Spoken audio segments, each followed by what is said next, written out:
हमारी क्रिकेट का भी हाल ये है कि क्योंकि पीछे एक कोई प्रोसेस नहीं है, डेवलपमेंट का नहीं है, और वो मतलब एक तरह से डेस्परेशन है वहाँ के ऊपर, क्योंकि वो हिट एंड मिस है बेइंतहा। और उसकी एक लंबी कहानी है, वो तो आपको एक शायद प्रोग्राम करना पड़े वर्ल्ड कप के बाद कि ये फ्यूचर में अब क्या क्या चीजें हमने करनी है। देखिए, इनकी शमसी तवानाई को कहीं ना कहीं आगे काटना पड़ेगा इनकी। अगर रीड नहीं होता, नहीं, अगर रीड नहीं होता तो किसी पामिस से पूछ ले।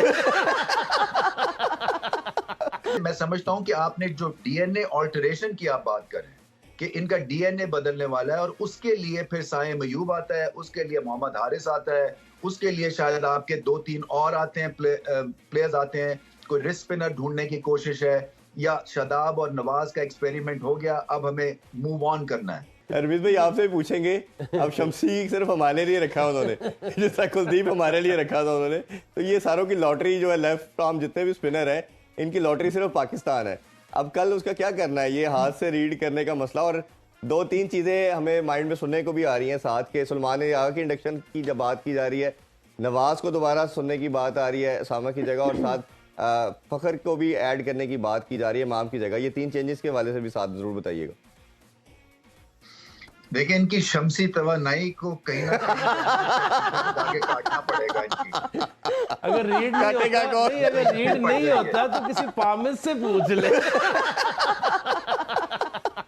वेल सेड जी।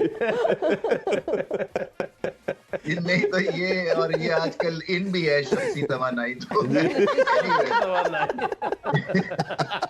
ये हमारे लिए लीथल होगी ना कि कल तो हमारा थोड़ा सा चांस जो वर्ल्ड कप में है ना। मुझे याद है इनको फखर जमान ने ना रज के लपेटे मारे थे साउथ अफ्रीका में। जी जी।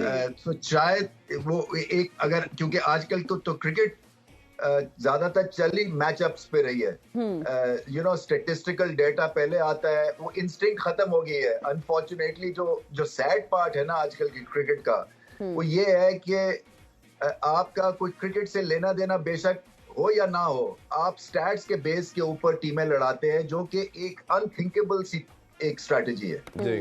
क्योंकि उस वक्त क्या हो रहा है, उस पिच कैसी है, ऑपोजिशन कैसी है, उसकी फॉर्म कैसी है जिसके खिलाफ आप मैचअप कर रहे हैं। हो सकता है वो 4 गेंद पाँव में मारना शुरू कर दे शमसी, क्योंकि मैच ही नहीं खेला वो 4 दिन से। तो आप उसके खिलाफ स्ट्रेटजी बना के अगर फखर जमान को डाल देते हैं, तो मतलब मेरा ये मैचअप कई दफा बड़े अजीबो गरीब से होते हैं, मगर सारी दुनिया अब इस पे चल रही है। मोस्टली जो है कंट्रीज वो ऐसे ही चल रही है, बट मैं समझता हूँ कि पाकिस्तान एक नेचुरल इंस्टिंक्टिव टीम है, और अपनी बेस्ट क्रिकेट खेलते हैं जब ये नेचुरल उस माइंडसेट में होते हैं। बॉल देखते हैं उसको, हम उस पे हमला करते हैं, या बॉल जहां इनको करना है फोकस करके, यॉर्कर भी होता है, फिर रिवर्स भी होता है, हर चीज करते हैं। तो ये पाकिस्तान मैचअप्स की तरफ ना जाए। मैं समझता हूँ कि अब कंप्लीट चेंज करने की जरूरत है, क्योंकि अब नेक्स्ट हमारी जितने मैच बचे हैं वो सब जीतने हैं, और मार्जिन के साथ जीतने हैं। और आपने देख लिया है कि कितनी सख्त है। आपने एक रेगुलर कॉम्बिनेशन को मोस्टली मेरे ख्याल में 90% टीम वही खेलती रही है। सो इस आपने देख लिया है कि इसमें बस इतना ही सख्त है इस टीम में। सो आप खिलाएं, जो भी आपकी बेंच स्ट्रेंथ है उस सब को आप यूज करें, क्योंकि अब डेस्परेट सिचुएशन हो गई है। बिल्कुल ठीक है। एक मैं रमीज भाई से और चीज पूछना चाहूंगा। रमीज भाई, कल आकिब भाई से भी हमने डिस्कशन की, जब आप हारते हैं एज ए टीम या नेशन, आपको ऑब्वियसली मोरल बहुत डाउन होता है। एक बहुत ज्यादा ये डिस्कशन 6-8 मंथ से चल रही थी, बट अभी वो पीक पे आ गई है। वो ये डिस्कशन है कि ये जो करंट थिंक टैंक जो है, ये कुछ सालों से, 1-2 साल से ये इंटेलेक्चुअल डिसऑनेस्टी की तरफ जा रहा था। उसकी मैं अगर एग्जांपल से क्लैरिफाई करना चाहूँ तो वो ये है कि ऐसा लड़का साथ लगाया जाता है बेंच स्ट्रेंथ पे जो उससे भी हल्का होता है। यानी कि आप देखें तो रिजवान के साथ हारिस लगेगा, इमाम आया तो उसके साथ अगर आप कोई उसको भी हारिस की चले आप कह दें ओपनर के तौर पे, इमाद को नहीं लगाया गया नवाज के पीछे, आपने लगा दिया उसामा मीर को शादाब के पीछे। अगर इब्रार है तो उसको रिजर्व में रखा। तो ये जो साइम अयूब को ना खिला दिया गया तो ये रन कर देगा, तैयब ताहिर सेलेक्ट होता है तो खिलाया नहीं जाता, तो ऐसे लड़कों को रखा जाता है। साउथ शकील बहुत बड़ा थ्रेट बनेगा नहीं अगर आप किसी और को डालेंगे तो ये जो माइंड सेट है, ये जो अप्रोच है कि हमने लड़कों को इस तरह से लेके चलना है साथ कि जो करंट लॉट है वो अपने आप को सिक्योर फील करे। और ये जो मैं जो डिस्कशन आपसे कर रहा हूँ, ये मैं प्लेयरों से बात करने के बाद आपसे कर रहा हूँ, ये एक का नहीं है, कम से कम 10-12 लड़कों की यही सोच है कि ये इस लेवल पे ये चीज़ें हो रही हैं और हम कोलैप्स की तरफ जा रहे हैं। क्योंकि आप आइडियल पर्सन है, चेयरमैन भी रहे हैं, कमेंटेटर भी हैं, क्रिकेटर भी हैं, तो आप बेहतर, सबसे बेहतर बता सकते हैं। देखिए मेरी जो स्ट्रेटजी उस वक्त थी और आई थिंक वो मैं समझता हूँ वो ठीक स्ट्रेटजी थी कि आप जितनी चेंजेस करेंगे ना एक विनिंग कॉम्बिनेशन के साथ, आप प्रोवाइडेड वो टीम जीत रही हो या प्रोवाइडेड आपकी बैकअप जो है वो इस क्वालिटी की हो कि जहां पे आप रिप्लेस कर सके प्लेयर्स को, तो फिर तो आप बिल्कुल चेंजेस करें। अगर आप जीत रहे हैं तो फिर आप कम से कम चेंजेस करते हैं ताकि आप फिर एक वही बात है ना कि कुल्हाड़ी मारी और इत्तेफाक से तेल निकल आया और फिर आप उससे बेनिफिट करते हैं। तो हमारी क्रिकेट का भी हाल ये है कि क्योंकि पीछे एक कोई प्रोसेस नहीं है, डेवलपमेंट का नहीं है और वो मतलब एक तरह से डेस्परेशन है वहां के ऊपर, क्योंकि वो हिट एंड मिस है बेइंतहा और उसकी एक लंबी कहानी है। वो तो आपको एक शायद प्रोग्राम करना पड़े वर्ल्ड कप के बाद कि ये फ्यूचर में अब क्या क्या चीजें हमने करनी है रिडीम करने के लिए अपने आप को। बट मैं समझता हूँ देखिए जो इंटेलेक्चुअल डिसऑनेस्टी है ना ये पाकिस्तान नहीं करता है और ये जो हमारी परफॉर्मेंस और जो हमारी टीम है ये इस तरह से बन नहीं सकती है। ये फिर फुटबॉल की टीम बन जाएगी या हॉकी की टीम बन जाएगी।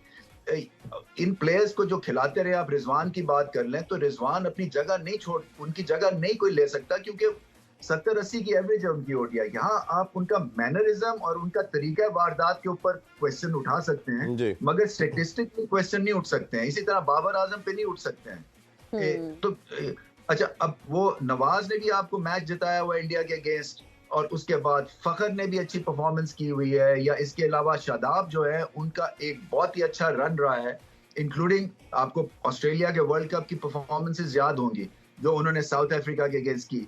क्रूशल मैच के ऊपर आके उन्होंने 50-60 कर दिया था और मैच हम आप मैं नहीं समझता ये इंटेलेक्चुअल डिसऑनेस्टी है, डिफरेंस ऑफ ओपिनियन जरूर है। और लेकिन अभी भाई हमारा डगआउट भी स्ट्रांग नहीं हो रहा ना, आपको डगआउट भी देखे ना तो कोई लड़का नहीं ना हो रहा तक नहीं। आपकी जो रिप्लेसमेंट की जो आपके पास प्लेयर्स है ना वो भी ऐसे नहीं है कि जो कि बहुत ही कोई आउटस्टैंडिंग टैलेंट है कि इतना बड़ा टैलेंट है कि बाबर आजम को आप रिप्लेस कर दें, नहीं है ऐसा। सो हम लिमिटेड है ना। यहाँ ये इंडिया वाली सिचुएशन नहीं है कि केएल राहुल नहीं आता तो 4 उससे अच्छे आ जाते हैं और उसकी पोजीशन ही डगमगा जाती है, ऐसा नहीं है। तो पहले तो आपने बैकअप फैसिलिटी के ऊपर जोर लगाना है ना और उसको कैसे ट्रेन करना है। मगर ये इस तरह से मैं समझता हूं कि आपने जो डीएनए ऑल्टरेशन की आप बात करें कि इनका डीएनए बदलने वाला है और उसके लिए फिर साए मयूब आता है, उसके लिए मोहम्मद हारिस आता है, उसके लिए शायद आपके 2-3 और आते हैं, प्लेयर्स आते हैं, कोई रिस्ट स्पिनर ढूंढने की कोशिश है या शादाब और नवाज का एक्सपेरिमेंट हो गया, अब हमें मूव ऑन करना है। सो ये एक आप मैसिव ऑल्टरेशन जब अनाउंस करेंगे और उसके बाद फिर आप कहेंगे जी हम हारेंगे, हमें मार पड़ेगी, प्लीज बेयर विद अस, वो ठीक है, वो आप अनाउंस करके फिर आगे चलें। मगर इस मौके के ऊपर ये टिपिकल मैं समझता हूँ हमारी फॉल्ट लाइन बन जाती है कि हम ये सोचना शुरू कर देते हैं कि जी पॉलिटिक्स है तो वो ये हो सकता है। देखे ना, इमरान खान भी लीडर थे, उन्होंने मंसूर अख्तर को 4 साल खिलाया या 5 साल खिलाया। लोग कहते थे जी कि इनको क्या टैलेंट नहीं नजर आता क्योंकि वो फेल हो जाते थे, उनका एतबार था उनके ऊपर। तो ये तो नहीं था कि कोई वो सिफारिश से खेल रहे थे। कई दफा कप्तान का एतबार होता है सर्टेन प्लेयर्स के ऊपर and you got to give it to him, इसलिए अदरवाइज उसकी अकाउंटेबिलिटी नहीं हो सकती है। कप्तान जिसको बनाया उसको फिर आप पूरे रिसोर्सेज और पूरा उसको फिर डिसीजन मेकिंग करने दें ताकि बाद में वो पकड़ सके आप उसको। नहीं ऐसे नहीं है। देखो इरफान, ये बड़ी मुश्किल से प्लेयर्स बनते हैं, बड़ी इन्वेस्टमेंट हुई होती है और फिर आप देखते हैं कि आपका क्रिकेट का सर्किट इकोसिस्टम क्या चीजें फेंक रहा है। ये तो नहीं हो सकता कि गुस्सा करके जो है वो आप सबको फारिग कर दें, उससे कुछ नहीं होने वाला है। सो आपको मीनिंगफुल चेंजेस करनी है और सबसे पहले तो यहाँ से डायरेक्शन बदलनी है और वो डायरेक्शन पहले सब एग्री करेंगे और उसके बाद फिर आप टैलेंट आइडेंटिफाई करते हैं और मैसिव चेंजेस से कोई होएगा नहीं, फर्क नहीं पड़ेगा क्योंकि पीछे जो है ना वो भी आपका इस वक्त कबर्ड जो है ना वो पूरी तरह से भरी नहीं हुई है जी। अभी फॉर एग्जांपल आपके पास टेस्ट मैच का कोई स्पिनर नहीं है। इसके अलावा जो है जो आप बात कर रहे हैं कि वो जो बेंच स्ट्रेंथ को नहीं खिलाया और वो इंटेलेक्चुअल डिसऑनेस्टी है। बेंच स्ट्रेंथ देखें, बेंच स्ट्रेंथ वैसा नहीं है कि वो ऑटोमेटिक अंदर आ जाएंगे, वो उनके ऊपर भी सवालिया निशान लगेगा, क्योंकि हमने देखा है बिट्स एंड पीसेस में कि वो भी एक्सपोज होते हैं। तो ये इतना आसान काम नहीं है। ये आपको वर्ल्ड क्लास टीम बनाने के लिए वर्ल्ड क्लास प्रोसेस फॉलो करना है, और वर्ल्ड क्लास प्रोसेस और फिर सिस्टम्स को डेवलप करना है, और उसके ये लंबी कहानी है। ये 5 साल का एक रिव्यू पेपर और आपका एक लॉन्चिंग पैड आप तैयार करते हैं, और पाकिस्तान ये कर सकता है, इसलिए कि पूरे पाकिस्तान को क्रिकेट का शौक है, हर बच्चे को क्रिकेट का शौक है। सो ये आपको इनको इनकरेज करने वाली जरूरत नहीं है। खेलों से रिलेटेड तमाम अहम खबरें और अपडेट जानने के लिए सुनो न्यूज़ के यूट्यूब चैनल को भी सब्सक्राइब करें और बेल आइकन को क्लिक करना मत भूलिएगा।